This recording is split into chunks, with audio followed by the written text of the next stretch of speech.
మనతో దేవుడు మాట్లాడాలా. మనము ఆశీర్వాదాలు పొందుకొని వెళ్ళాలి, ఇక్కడ నుండి దీవెనలు పొందుకొని వెళ్ళాలి. However you came inside, నువ్వు ఏ విధంగా లోపలికి వచ్చావో నాకు తెలియదు, కానీ whenever you are going out, నువ్వు బయటికి వెళ్ళేటప్పుడు you should go with blessings. దీవాలి. ఆమెన్. ఎంతమందికి దీవెనలు కావాలి? ఆమెన్. మనం దేవుని మందిరానికి ఎందుకు వస్తామంటే దీవింపబడాలని, దేవుడు మనల్ని తాకాలని, దేవుని దీవెనలు పొందుకోవాలని. 2025 సంవత్సరం ఇయర్ ఆఫ్ ఫ్రూట్ఫుల్నెస్, ఫలించే సంవత్సరం. ఏం సంవత్సరం అమ్మా? 2025 సంవత్సరం ఇయర్ ఆఫ్ ఫ్రూట్ఫుల్నెస్, ఫలించే సంవత్సరం. ఈ సంవత్సరం అంతా దేవుడు ప్రతి విశ్వాసిని, ప్రతి కుటుంబాన్ని, ప్రతి వ్యక్తిని దేవుడు ఆశీర్వదిస్తాడు. హల్లెలూయా. ఈ సంవత్సరం నువ్వు ఏదైతే అనుకుంటావో అవన్నీ జరిగే సంవత్సరం. ఈ సంవత్సరం ఫ్రూట్ఫుల్ ఇయర్. జనవరి మాసం నుండి ఈ సిరీస్గా మేము వెళ్తూ ఉన్నాం. మనము దీవింపబడాలంటే, మనం ఆశీర్వదింపబడాలంటే, మనకు దీవెనలు కావాలంటే మనం ఏ విధంగా ఉండాలి అనేది మనం ఈరోజు మాట్లాడుకుందాం. ఆది కాండము 1వ అధ్యాయము 28వ వచనంలో దేవుడు మంచిగా ఆదాముతో మాట్లాడుతూ ఉన్నాడు. ఒకసారి చదువుదామా? దేవుడు వారిని ఆశీర్వదించెను. దేవుడు వారిని ఆశీర్వదించెను. ఎట్లనగా మీరు ఫలించి అభివృద్ధి పొంది విస్తరించి భూమిని నిండించి దానిని లోపరుచుకొనుడి. హల్లెలూయా. దానిని ఓకే, 3 విషయాలు చూస్తుంటున్నాం.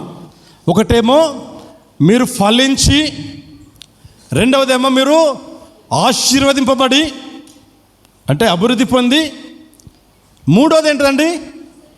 మీరు భూమిని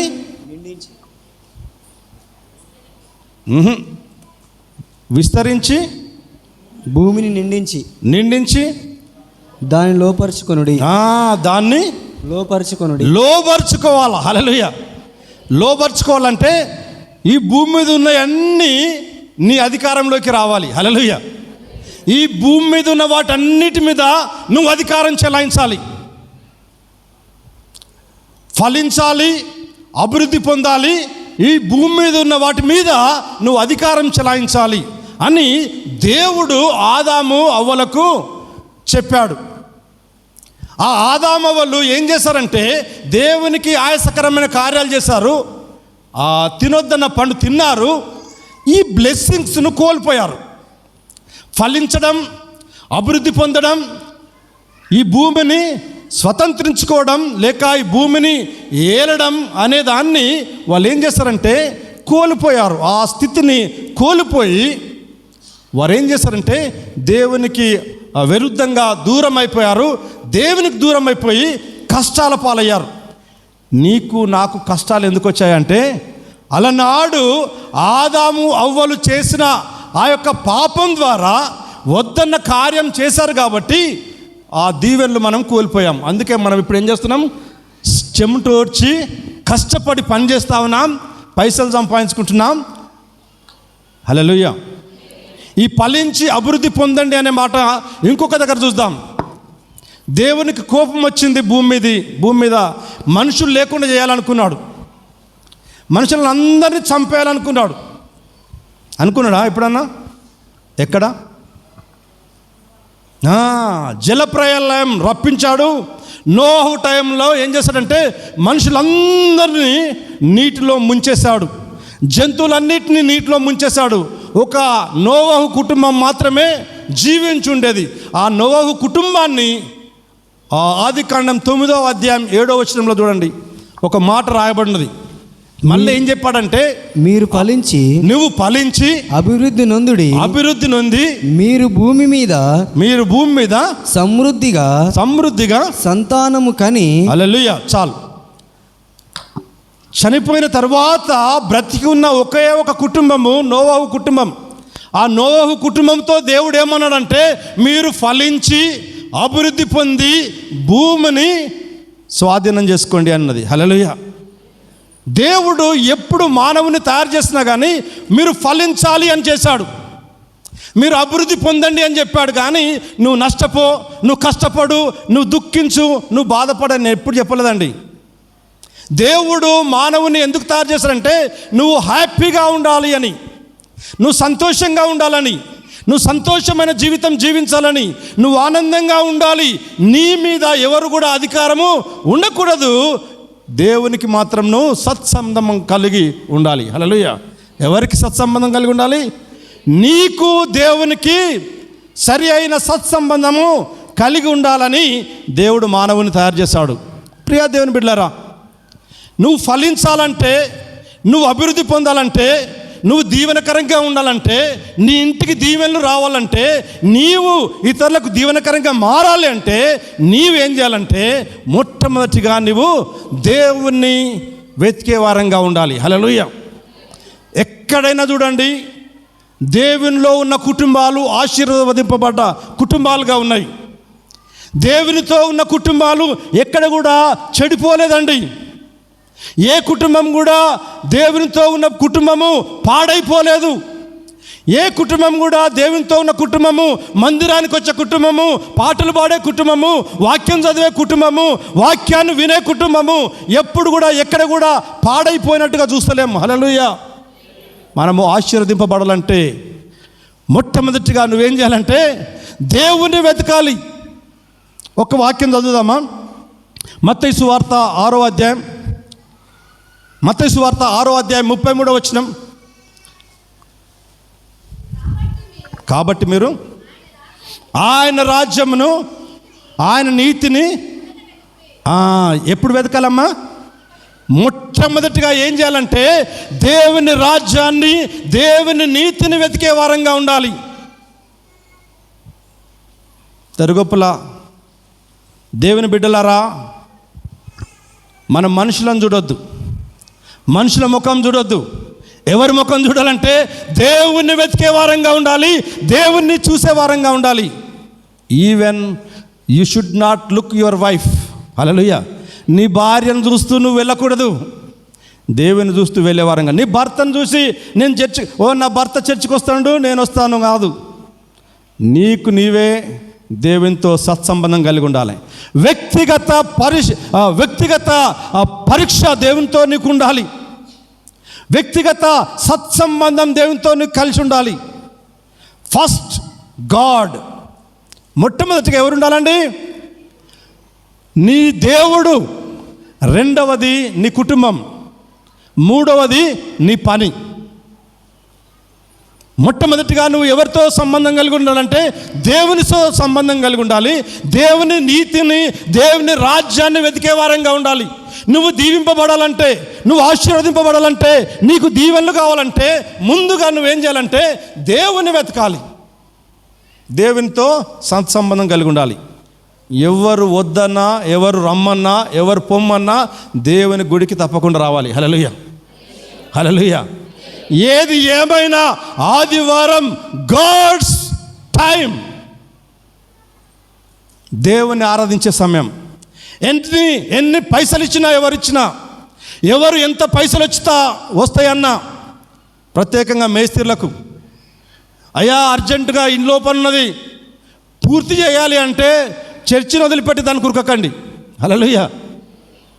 చర్చిని వదిలిపెట్టి కూలి పనులు చేసేవారు కానీ, ఏ పని చేసినా కానీ మనము మొదటిగా దేవునికి ప్రాధాన్యత ఇచ్చేవారంగా ఉండాలి. దేవుని రాజ్యాన్ని, ఆయన నీతిని వెతికితే ఇంకేమున్నదమ్మా వాక్యం అక్కడ? అప్పుడు అవన్నీ మీకు ఏది కావాలనో అవన్నీ మీకు అనుగ్రహింపబడును. హల్లెలూయా. నీవు దీవింపబడాలంటే, నువ్వు ఆశీర్వదింపబడాలంటే ఆయన నీతిని, ఆయన రాజ్యాన్ని వెతికే వారంగా ఉండాలి. నీవు ఆయనలో ఉండాలి, ఆయన నీలో ఉండాలి. హల్లెలూయా. నువ్వు ఆయనలో ఉండాలి, ఆయన నీ హృదయంలో ఉండాలి. యోహాను సువార్త 15వ అధ్యాయం 7వ వచనం చూడండి. నా యందు మీరును, మీ యందు నా మాటలు నిలిచి ఉన్న ఎడల మీరు ఏది అడిగితే అది నేను మీకు అనుగ్రహిస్తానంటా ఉన్నాడు. ప్రియా దేవుని బిడ్డలారా, నీవు ఆయనలో ఉండాలి, ఆయన నీ హృదయంలో ఉండాలి. అప్పుడు మనకు దీవెనలు వస్తాయి.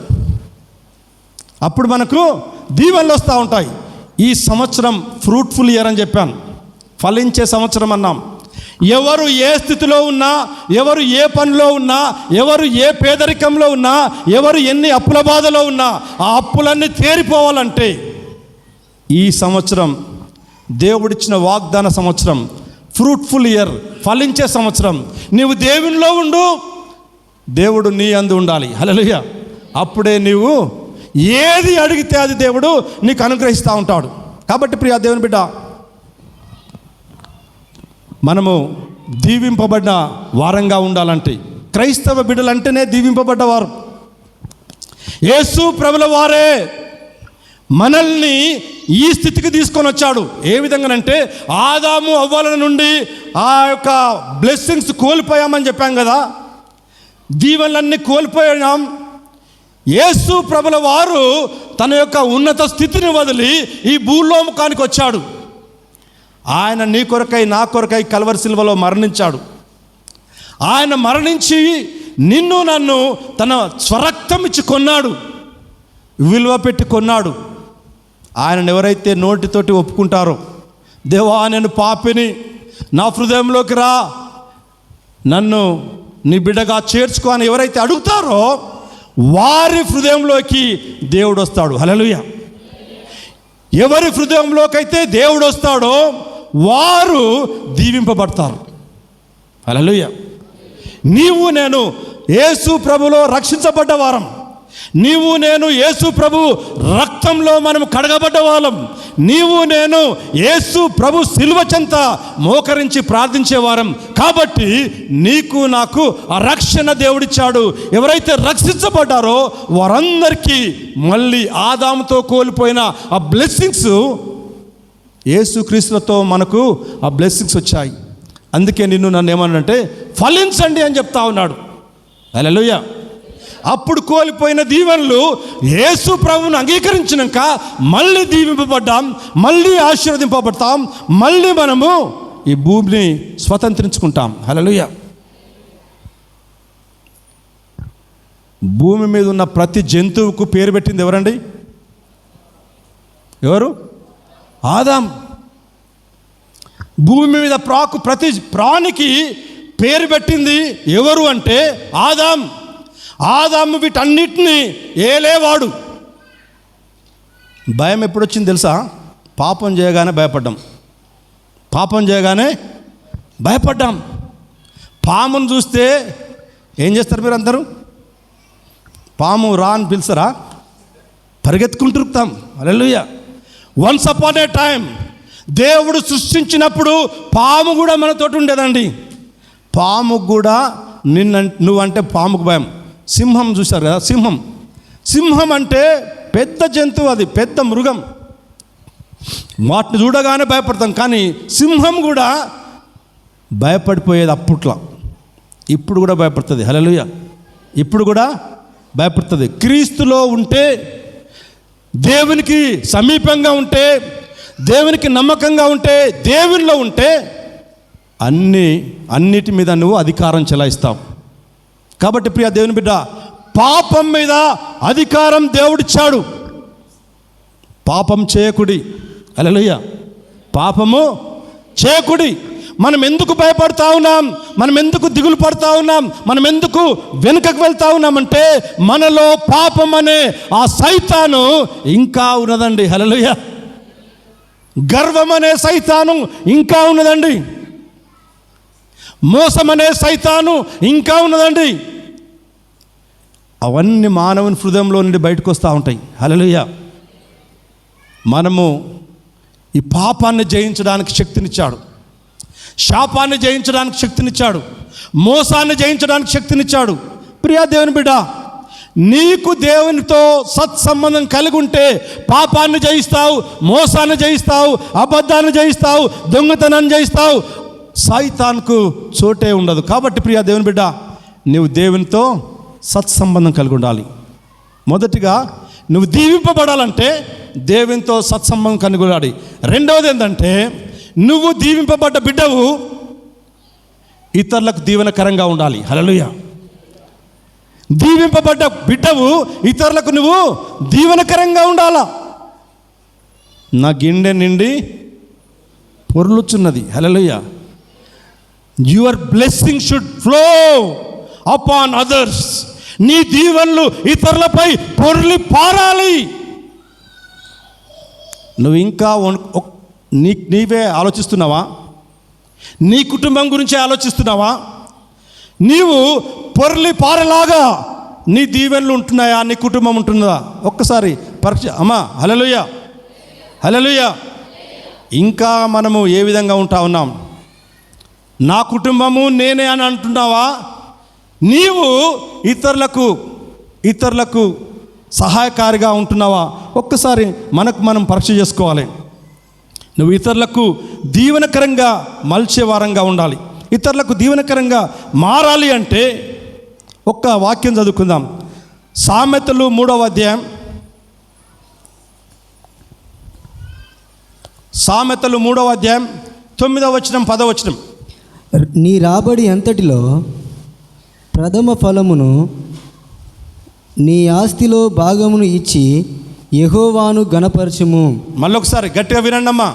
నీ రాబడి అంతటిలో ప్రథమ ఫలమును నీ ఆస్తిలో భాగమును ఇచ్చి యెహోవాను గణపరచుడి. హల్లెలూయా. రెండవ దీవెనలు నీకు రావాలంటే నీ రాబడి అంతటిలో నుండి ప్రథమ ఫలాలను దేవునికి సమర్పించే వారంగా ఉండాలి. హల్లెలూయా. ఐ డోంట్ నో నవేడేస్ ఈ రోజులలో ఎట్లా ఉన్నదో తెలియదు, కానీ నేను మీలాగున్నప్పుడు, ఈ కూర్చున్న యవనస్తుల్లాగా ఉన్నప్పుడు, మా తల్లిదండ్రులు ప్రథమ ఫలాలను తీసుకొచ్చి చర్చిలో పెట్టేవారు. హల్లెలూయా. మా అమ్మ సూరకాయలు పెంచేది, చిక్కుడుకాయలు పెంచేది, ప్రతి కూరగాయలు పెంచేది. హల్లెలూయా. ఇప్పటి వాళ్ళకి తెలియదు కావచ్చు, కానీ థామస్ ఇక్కడే ఉన్నాడు. హల్లెలూయా. మా పౌలను ఉన్నాడు, దేవాన్ని ఉన్నాడు ఇక్కడ. వీళ్ళందరికీ తెలుసు ప్రథమ ఫలము అనగా చెట్టుకు వచ్చిన ప్రతి ఫస్ట్ ఫ్రూట్. ఆ సూరకాయనే కావచ్చు, ఆ వంకాయనే కావచ్చు, ఆ బెండకాయలే కావచ్చు, అవి ఏమన్నా కావచ్చు, తీసుకొచ్చి దేవుని మందిరంలో సమర్పించేది. కోళ్ళు పెంచేది మా అమ్మ. ఫస్ట్ ఎగ్ తీసుకొచ్చి దేవుని మందిరంలో కానుకగా ఇచ్చేది. హల్లెలూయా. ఎందుకు చెప్తున్నానంటే we learned from our poor fathers. మా తాతల తండ్రుల దగ్గర మనం నేర్చుకున్నాం కాబట్టి మనం కూడా దేవుణ్ణి ఆనర్ చేసే వారంగా ఉండాలి. హల్లెలూయా. సామెతలు 3వ అధ్యాయం 9వ వచనంలో చక్కటి వాక్యం చూస్తూ ఉన్నాం. మీ రాబడి అంతటిలో ప్రథమ ఫలమును నీ ఆస్తిలో భాగమును ఇచ్చి యెహోవాను గణపరచుము. దేవుని మందిరంలో మనము ప్రథమ ఫలాలు తీసుకొచ్చే వారంగా ఉండాలి. నువ్వు దీవింపబడాలంటే, నువ్వు ఆశీర్వదింపబడాలంటే దేవునితో సత్సంబంధం కలిగి ఉండాలి. రెండవది ఏంటంటే దేవునికి మన ప్రథమ ఫలాలు, దేవునికి కానుకలు మనము సమర్పించే వారంగా ఉండాలి. నా మందిరంలో ఆహారం ఉన్నట్టు 10వ భాగము నా మందిరపు గమ్యంలోనికి తీసుకొని రండి, తీసుకొని వచ్చి నన్ను శోధించండి, అప్పుడు నేను మిమ్మల్ని దీవిస్తానన్నాడు.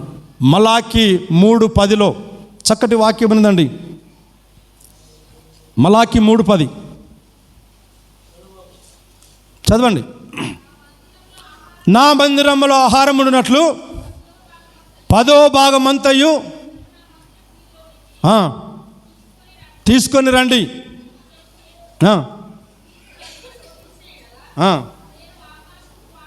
దేవుడు ఏమంటా ఉన్నాడు? నేను ఆకాశపు వాకిలను విప్పి పట్టజాలనంత విస్తారమైన దీవెనలను కుమ్మరించదను. ఎవరు చెప్తున్నారండి? సైన్యములకు అధిపత్యకు యెహోవా చెప్తా ఉన్నాడు. ఏంటంటే నా మందిరపు గవిలోనికి మీరు కనుక 10వ భాగాలు తీసుకొచ్చి ఇస్తే, 10వ భాగం ఇస్తే ఆకాశపు వాక్యలను విప్పి మిమ్మల్ని దీవిస్తానంటా ఉన్నాడు. అంతేకాదు, ఇంకా కిందేమన్నా చూడండి అమ్మా. మీ పంటను తినివేయి పురుగులను వీటిని మీ పంటను తినివేయి పురుగులను, మీ పంటలను మందులు కొట్టే అవసరం లేదు. హల్లెలూయా. నేను ఒకరోజు ఫోన్ చేసిన, థామస్ ఏం చేస్తున్నావు అంటే, పొలానికి మందు కొడుతున్నావు బావా అంటుండు. ఏమంటాడు? హల్లెలూయా. 10వ భాగం మందిరానికి తీసుకురండి, మందులకు పైసలు పెట్టే అవసరం లేదు. హల్లెలూయా, హల్లెలూయా, హల్లెలూయా అనండి. మన పొలాలకు మందులు వేసే అవసరం లేదండి. దేవుడే, యెహోవా దేవుడే ఏమంటా ఉన్నాడమ్మా? మీ పంటలను తినివేయు పురుగులను నేను గద్దించెదను, అవి మీ భూమి పంటను నాశనము చేయవు. మీ భూమి పంటను నాశనం చేయవు. మీ ద్రాక్ష చెట్లు అకాల ఫలములను రాల్చవు. ఇండునని సైన్యము. చాలు. అకాల ఫలములను రాల్చకుండా మీ పంటలు బాగుండాలంటే, మీరు బాగుండాలంటే, మీకు ఆశీర్వాదాలు కావాలంటే, మీకు దీవెనలు కావాలంటే దేవుని వెతకండి, దేవుని రాజ్యాన్ని వెతకండి, దేవునితో సంబంధం కలిగి ఉండండి, దేవునితో అంటుకట్టబడండి, దేవునిలో ఉండండి, దేవునికి ఇవ్వండి, దేవుడు దీవిస్తాడు. హల్లెలూయా, హల్లెలూయా. మనం దీవింపబడ్డ గ్రామం తరుగుప్ల గ్రామం, దీవింపబడ్డ గ్రామం. నేను దేశమంతా తిరుగుతూ ఉంటాను, ఎక్కడ పోయినా తరుగుప్ల గురించే చెప్తూ ఉంటాం. ఎందుకంటే చిన్నపిల్లల పరిచర్య తరుగుప్లలో ఆరంభమైందని చెప్తూ ఉంటాం. ఎక్కడ పోయినా తరుగుప్ల గురించి చెప్తే ఆ ఊరు ఎంత పెద్దదో అనుకుంటూ ఉంటారు, ఆ మనుషులు ఎంత పెద్దవాళ్ళో అనుకుంటూ ఉంటారు, ఆ మనుషులు ఎంత దీవింపబడ్డవారో అనుకుంటూ ఉంటారు. హల్లెలూయా. ఎస్, మనం క్రీస్తులో దీవింపబడ్డవారం, క్రీస్తులో ఆశీర్వదింపబడ్డవారం, క్రీస్తులో మనము గొప్పవారం. గొప్ప దేవుడు మనకున్నాడు. హల్లెలూయా. మనం నమ్మిన దేవుడు మామూలు దేవుడు కాదండి. మనం నమ్మిన దేవుడు ఆశ్చర్యకరుడైన దేవుడు, ఆశ్చర్య కార్యాలు చేసే దేవుడు, ఊహించని విషయాలను ఆయన చేసే దేవుడు. ఆయనకు అసాధ్యమైనది ఏది లేదు. నీ కోరికలను సిద్ధింపచేసే దేవుడు, నీ ఆలోచన యావత్తును సఫలం చేసే దేవుడు, నీవు ఏది అడిగితే అది ఇవ్వడానికి సిద్ధంగా ఉన్న దేవుడు. ఆయన చెవులు మందం కాలేదు నీ మాటలు వినడానికి, ఆయన చేతులు కూర్చొనలేదు నీకు ఇవ్వడానికి. Hallelujah. Why God is not blessing?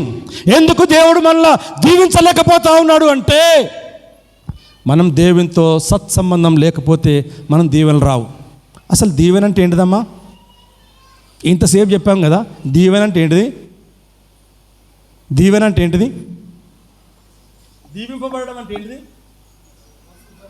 అయ్యా, ఆశీర్వదింపబడడం అంటే ఏంటిది?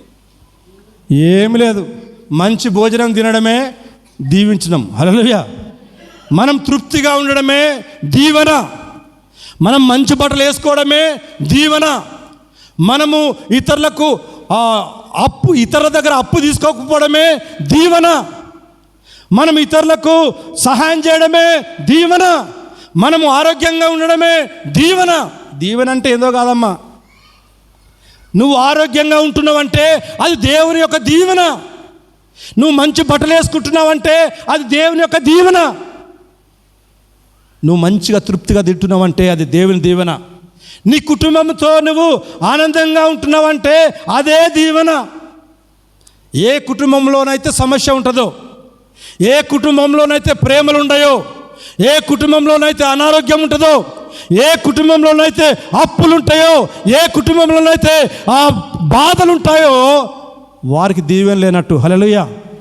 దీవింపబడ్డ కుటుంబం అంటే డబ్బు ఉండడం కాదండి, పెద్ద బిల్డింగ్ ఉండడం కాదండి, నువ్వు ఆరోగ్యంగా ఉండడమే దీవింపబడడం. హల్లెలూయా. నువ్వు తృప్తిగా ఉండడమే దీవింపబడడం.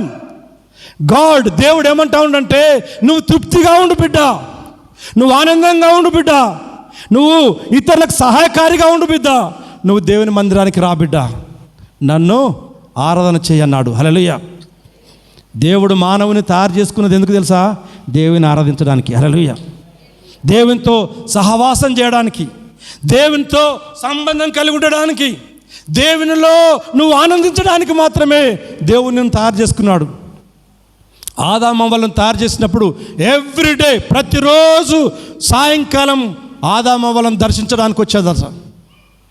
రోజు ఆదాము అవ్వలతో దేవుడు మాట్లాడుతుండేవాడు, వారితో సహవాసం చేసేవాడు, వారితో ఆనందించేవాడు. ఎప్పుడైతే పండు తిన్నారో దేవునికి మానవునికి దూరం అయిపోయింది, ఆదాముకు దేవునికి దూరం అయిపోయింది. కాబట్టి ప్రియ దేవుని బిడ్డ, ఆ దూర అగాధాన్ని బాగు చేయడానికే యేసుప్రభుల వారు వచ్చిండ్రు. ఆ యేసుప్రభుల వారే నిన్ను నన్ను రక్షించాడు, నిన్ను నన్ను ఈ మందిరానికి రమ్మని సెలవిచ్చాడు. ఆదివారం దేవుని సమయం. హల్లెలూయా. ఎప్పుడు రావాలి తెలుసా? ఆదివారం ఎప్పుడు రావాలి దేవునికి మందిరానికి? ఎన్ని గంటలకు రావాలి? అయ్యగారు మన టైం ఎప్పుడు? 10 గంటలకు. హల్లెలూయా. ఎన్ని గంటలకమ్మా? ఏ టైంకి వస్తున్నాం? 12కి వస్తే దీవెనలు రావండి. హల్లెలూయా. స్తుతి ఆరాధన ऊपर जाती है, आशीष लेकर नीचे आती है. స్తుతి ఆరాధన పైకి వెళ్ళినప్పుడు ఆశీర్వాదాలు నీకు వస్తాయి. స్తుతి ఆరాధన ఎప్పుడు చేస్తాం మనము? రాగానే పాటలు పాడతాం చూడు, అది దేవుని స్తుతించడం. ఓ పాటలే పాడుతుండ్రు, పాటలు అయిపోయినాక వస్తాం అనుకుంటాం, దీవెనలు రావు. స్తుతించాలి దేవుణ్ణి, అప్పుడు ఆశీర్వాదాలు నీకు వస్తాయి. నువ్వు స్తుతించకపోతే ఆశీర్వాదాలు రావండి. వాక్యం వింటే ఆశీర్వాదం అనుకుంటావు. నో, దట్ ఈస్ స్వార్థం. వాక్యం వినడం ఏంటిదండి? స్వార్థం. ఎట్లా స్వార్థం అంటే, నువ్వు వాక్యం వింటే నువ్వు బలపడతావు. దేవుని ఎప్పుడు స్తుతిస్తావు? దేవుని స్తుతించడానికి ఆదివారం 10 గంటలకు మందిరములో గేట్లు తీయగానే, డోర్లు తీయగానే లోపలికి వచ్చేవారు వారు ఆశీర్వదింపబడతారు. Amen. Say amen. Next week 10 గంటలకు ఇక్కడ ఉండాలి. హల్లెలూయా. నేను 10 గంటలకు ఉంటాను అనేవారు చేతులు ఎత్తండి. వామ్మో, నాకు తెలుసు మీరు ఇంత మొండోళ్ళని, తెలుసు. ఎన్ని పనులున్నా, ఎక్కడున్నా, నేను ఈ స్టేజ్ మీద ఉన్నా, నేను చెప్పాను కొన్ని మాటలు, కానీ ఈ పులిపీట దిగితే చెప్తా ఎక్కడుంటారో, మరి ఎన్ని గంటలకు ఉంటారో. హల్లెలూయా. టైం కాకముందే ఉరికుంటారు, అక్కడ నిలబడతారు. ఇక్కడికి రమ్మంటే రారు. అంతేనా కాదా? థామస్ ఒక దగ్గరికి పోతారు, ఆడ టైం కానే కాదు, వీళ్ళు పోయి అక్కడ నిలబడతారు.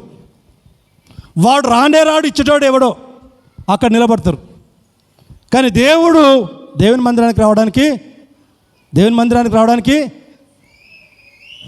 లేట్ చేస్తూ ఉంటారు. కాబట్టి దయచేసి చేతులు ఎత్తండి, ప్రమాణం చేసుకోండి, ఈ దినము నుండి, ఈ నెక్స్ట్ వీక్ నుండి నేను 10 గంటలకు మందిరానికి వస్తాను, దేవుని దీవెనలు పొందుకుంటాను. హల్లెలూయా. హల్లెలూయా. మా చర్చ్ 8 గంటలకు స్టార్ట్ అవుతుందండి. 8:30కి ఎవ్వరు రారు లోపలికి. 8 గంటలకు స్టార్ట్ అవుతుంది. ఇంకా 7:30కే ఉండే. ఎన్ని గంటలకు? 7:30కే ఉండే. కానీ ఇప్పుడు 8 చేశాను. 8 గంటల నుండి వాళ్ళకి టైం ఏంటి తెలుసా? 8:05 అందరు లోపల ఉంటారు. 8:30 ఎవ్వరు కూడా ఇంకా లోపలికి రారు. మన సంఘం, తరిగొప్పల సంఘం, దీవింపబడ్డ సంఘం, అందరికీ తెలిసిన సంఘం, అన్ని దేశాలకు తెలిసిన సంఘం. మనం ఎట్లుండాలంటే ఇంకా దీవింపబడ్డట్టుగా ఉండాలి. నేను వస్తూ ఫోన్ చేశాను, ఎవరికో ఫోన్, ఇంకా చర్చి స్టార్ట్ కాలేదండి అన్నారు. ఇంకా చర్చి స్టార్ట్. బాధపడ్డాను, సిగ్గుపడ్డాను. చెప్పండి. బాధపడ్డాను, సిగ్గుపడ్డాను. మా టైంలో మేము యవనస్తులుగా ఉన్నప్పుడు ఎవరు ముందు వస్తే వాళ్ళు తబలా కొట్టేటోళ్ళు. ఎవరు ముందు వస్తే వాళ్ళకి తబలాలు దొరుకుతాయి. ఎవరు ముందు వస్తే వారికి కంజర దొరుకుతుంది. ఎవరు ముందు వస్తే వాళ్ళకు ఈ ముందు సీట్లు దొరుకుతాయి, లేకపోతే సీట్లే దొరకాయి. హల్లెలూయా. లేకపోతే సీట్లే దొరకాయి, వేపు చెట్ల కింద కూర్చోవాలి. దేవుడు పెద్ద మందిరం ఇచ్చాడు. మనమందరము దీవింపబడ్డ సంఘంగా ఉన్నాం. మనము దీవింపబడాలి. మనం మొదటిగా ఏం చేయాలంటే, మీకు దీవెనలు రావాలంటే దేవుని రాజ్యాన్ని వెతకాలి. రెండవది ఏంటంటే, మీరు దేవునికి ఇచ్చడంలో వెనుకంచ వేయకుండా దేవునికి ఇవ్వాలి, దీవెనలు వస్తాయి. మూడవది ఏంటంటే, నీవు ఆశీర్వదింపబడ్డ బిడ్డవు. నీకు ఆశీర్వదింపబడ్డ తర్వాత నువ్వు ఆ ఆశీర్వాదాలు ఇతరులకు పంచాలి. హల్లెలూయా. ఆశీర్వాదాలు ఇతరులకు పంచాలి. ఇతరులకు ఆశీర్వాదాలు పంచాలంటే నువ్వు నమ్మిన దేవుణ్ణి ఇతరులకు చెప్పాలి. నువ్వు నమ్మిన దేవుని ఇతరులకు చెప్పాలి, ఇతరులను ప్రభు దగ్గరికి నడిపించాలి. లేక సోషల్ వర్క్స్, కొన్ని సాంఘికపరమైన కార్యక్రమాలు మనం చేయాలి సంఘం ద్వారా. మనము క్రిస్మస్ రాగానే మనకు మనమే కాదు, అన్యులకు మనము సువార్త అందించాలి. మన ప్రేమను వారికి పంచేలాగున ఏదో ఒక కానుక, క్రిస్మస్ కానుక అని వారికి అందించే వారంగా ఉండాలి. నీ బ్లెస్సింగ్స్ ఏం కావాలంటే ఇతరులకు దీవెనకరంగా మారాలి. వారు ఆ బ్లెస్సింగ్స్తో ప్రభువుని అంగీకరించాలి. అందుకే కాపరి గారు, అయ్యగారు ఏం చేస్తూ ఉన్నాడంటే అక్కడక్కడ మీటింగ్స్ పెడతా ఉన్నాడు. ఆ మీటింగ్స్ పెట్టడమే మన బ్లెస్సింగ్స్ ఇతరులకు అందియడం, మన దీవెనలు ఇతరులకు అందియడం. అదొక వాక్యాన్ని చూసి నేను ముగిస్తాను. ప్రియ దేవుని బిడ్డ, సామెతలు 11వ అధ్యాయం 21వ వచనం. సామెతలు 11:25. ఔదార్యము గలవారు పుష్టి నొందుదురు, నీళ్లు పోయి వారికి నీళ్లు పోయబడును. మళ్ళొకసారి, ఔదార్యం గలవారు పుష్టి నొందుదురు, నీళ్లు పోయి వారికి నీళ్లు పోయబడును. ధాన్యము బిగబట్టు వానిని జనులు శపించెదరు, దానిని అమ్మువాని తల మీదికి దీవెన వచ్చును. ప్రియా దేవుని బిడ్డలారా, ఇక్కడ ఏమని రాబడిందంటే నువ్వు ఆశీర్వదింపబడిన తర్వాత ఇతరులకు ఆశీర్వకరంగా మారాలి. నువ్వు దీవింపబడిన తర్వాత ఆ దీవెన ఇతరులకు ఆశీర్వాదకరంగా మారాలి. నిన్ను చూడగానే ఇతరులు తృప్తి పడాలి. నీ మాటలు వినగానే ఇతరులకు తృప్తి పడాలి. మనం ఎట్లున్నామంటే ఇతరులకు దీవెనలు అందించే వారంగా ఉన్నాం, కానీ ఇతరులను ఎప్పుడు కించపరిచే వారంగా ఉంటాం. ఇతరులను ఎప్పుడు కూడా తృణీకరించే వారంగా ఉంటాం. మనం దీవింపబడ్డ వారం. హల్లెలూయా, హల్లెలూయా, హల్లెలూయా, హల్లెలూయా, హల్లెలూయా.